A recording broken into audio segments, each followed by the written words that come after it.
রাধে রাধে বন্ধুরা, সবাই কেমন আছো? আশা করি সবাই খুব ভালো আছো। গোপুসোনার আশীর্বাদে আমি অনেক ভালো আছি। আজকে সানডে, আর সানডে মানেই একটু ঘোরাঘুরি। আর আমি সানডেটা সবসময় চেষ্টা করি গুবলাইদের নিয়ে একটু বেরোনোর। সব সানডেতে তো হয় না, কোনো কোনো সানডেতে ছুটির দিন থাকে বলে একটু বেরিয়ে যেতে হয় শপিংয়ের জন্য, ওদের জন্যই শপিং করতে যাই। তো এই সানডেতে বেরোলাম, আর সাথে আমি কাকে নিয়েছি দেখেছো? মিষ্টু। মিষ্টু এই প্রথমবার বাইরে বেরোলো। ও কিন্তু দশহরায় আমাদের সাথে স্নান করতে এসেছিল, সেই ভিডিওতে আমি শেয়ার করেছি, তোমরা দেখেছো, অনেক ভালোবাসা দিয়েছো। সেদিন থেকে আমি ভেবে রেখেছিলাম এই যে মিষ্টুকে নিয়ে গঙ্গায় স্নান করতে আসলাম দশহরায়, এবারে একদিন না একদিন মিষ্টুকে নিয়ে ঘুরতে বেরোবো। আর সেই একদিনটা আজকে, এই সানডেতে। সত্যি এত ভালো লাগছে, আর ভাবছি এতদিন মিষ্টুকে নিয়ে বেরোইনি। মিষ্টু সবসময় ঘরেই থাকতো, আর আমরা সবসময় গপুকে নিয়ে বেরাতাম। আর এবার থেকে গপুর সাথে তোমরা মিষ্টুকেও দেখতে পাবে। যখনই কোথাও বেড়াতে যাব, ঘুরতে যাব, মিষ্টুকে তোমরা পাবে। আমার সত্যি খুব ভালো লাগছিল। আর এবারে আমরা লঞ্চ ধরবো। তোমরা তো জানোই যে যখনই আমরা গঙ্গায় ঘুরতে আসি না কেন, লঞ্চটা কিন্তু আমরা চড়ি। আর আজকেরও তাই হবে, কারণ মিষ্টু আছে সাথে, লঞ্চ তো চড়তেই হবে। ও ফার্স্ট টাইম আজকে লঞ্চ চড়বে। আজকের দিনটা যে এত সুন্দরভাবে শুরু হবে সত্যি ভাবিনি। এ দেখো গপু কত সুন্দরভাবে যাচ্ছে, মিষ্টু আমার কাছে আছে। মিষ্টু তো একটু ছোট, তাই আমার কাছেই রেখেছি।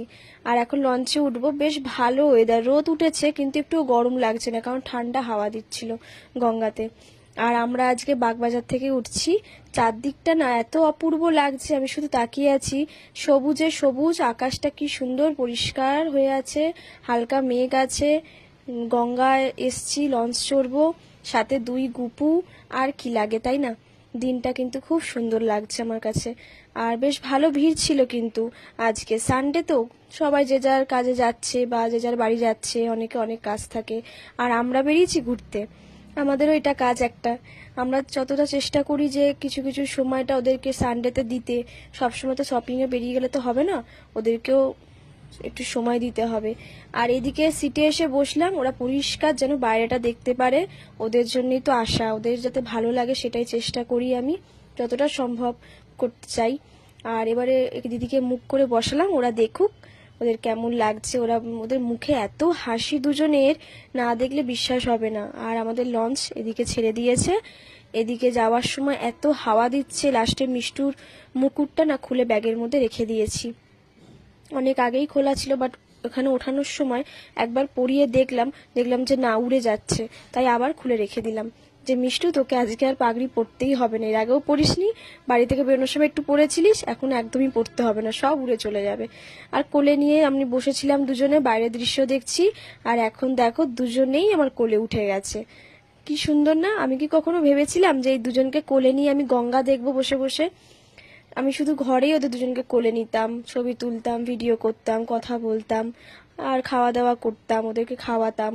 কিন্তু কোনোদিন ভাবিনি যে লঞ্চ চড়তে চড়তে বাইরের দৃশ্য দেখবো আর ওরা দুজন আমার কোলে থাকবে। গপু তো থাকতো, বাট মিষ্টুর কথা খুব মনে পড়তো। আজকে আমার আশাটা পূর্ণ হলো। এই দেখো গপ্পু ওর পাপার কাছে বসে আছে, আর মিষ্টু আমার কাছে আছে। আমি মিষ্টুকে নিয়ে এত হ্যাপি হয়েছি, ওকে নিয়ে কত ছবি তুলেছি, ভিডিও করছি, ওকে চারদিকটা দেখাচ্ছি, ওকে ওর সাথে কথাও বলছি যে মিষ্টু দেখ, ওইদিকে ওটা আছে, এদিকে এটা আছে। যেরকমটা প্রথমবার আমি গুবলাইকে এনে করেছিলাম, ঠিক সেরকমটাই আমি এবারে করলাম। আর আজকে না আমরা হাওড়া যাচ্ছি না, আমরা তো হাওড়া অনেকবারই গেছি, আজকে অনেকটা লেট হয়ে গেছে, তাই মিষ্টুকে বললাম তোকে আর একদিন হাওড়া দেখাবো, ব্রিজটা দূর থেকে একটু দেখা যাচ্ছে, ওখান থেকে দেখে নে। আমরা বাড়ি চলে এসেছি, অনেকটাই লেট হয়ে গেছে, পায়েস করে নিয়ে এসেছি। আমি যখনই মিষ্টুর বাড়িতে আসি, আমি একটু করে পায়েস নিয়ে আসি। এর আগে লিচুর পায়েস এনেছি, মিষ্টান্ন এনেছি, ক্ষীরের পায়েস এনেছি, আজকে গোবিন্দভোগের যে প্লেন পায়েসটা হয় সেটাই এনেছি। আর এই পায়েসটা খেতে না দুজন খুব পছন্দ করে, গপুও খুব পছন্দ করে, মিষ্টিও খুব পছন্দ করে। আর এই দুপুরে পায়েস খাওয়ানোর পর ওদেরকে একটু বিশ্রাম করতে দিয়েছিলাম, তারপর একটু সোয়াংও খাইয়েছি ঠান্ডা ঠান্ডা। মাজাটা চেয়েছিলাম কিন্তু মাজাটা ছিল না বলে সোয়াংটাই দিলাম। দুজনকে 2 গ্লাসে সোয়াং দিয়ে ভালো করে সুন্দর করে খাইয়ে দিয়ে ওদের একটু বিশ্রাম করতে বললাম, তারপরে সন্ধেবেলা ওঠাবো।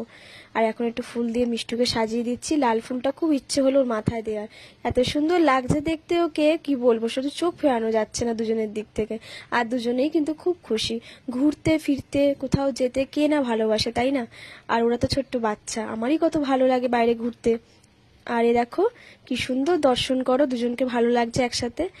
আর এখন সন্ধে হয়ে গেছে, ওদেরকে একটু আগেই সন্ধ্যা আরতি করা হলো, ঘুম থেকে উঠলো। প্রথমে দুটো তালের বড়া দিয়েছিলাম, ওটা খাওয়ানো হয়ে গেছে, তারপর গপুর হাতে দিয়ে দিলাম। আর এখন একটু পেস্ট্রি আনা হয়েছে, এবার পেস্ট্রিটা একটু খাইয়ে দেবো, তারপর ওদেরকে নিয়ে রওনা দেবো। তবে মনটা একটু খারাপ হচ্ছে, সারাটা দিন কেটে গেল, মিষ্টুকে রেখে এবার চলে যেতে হবে।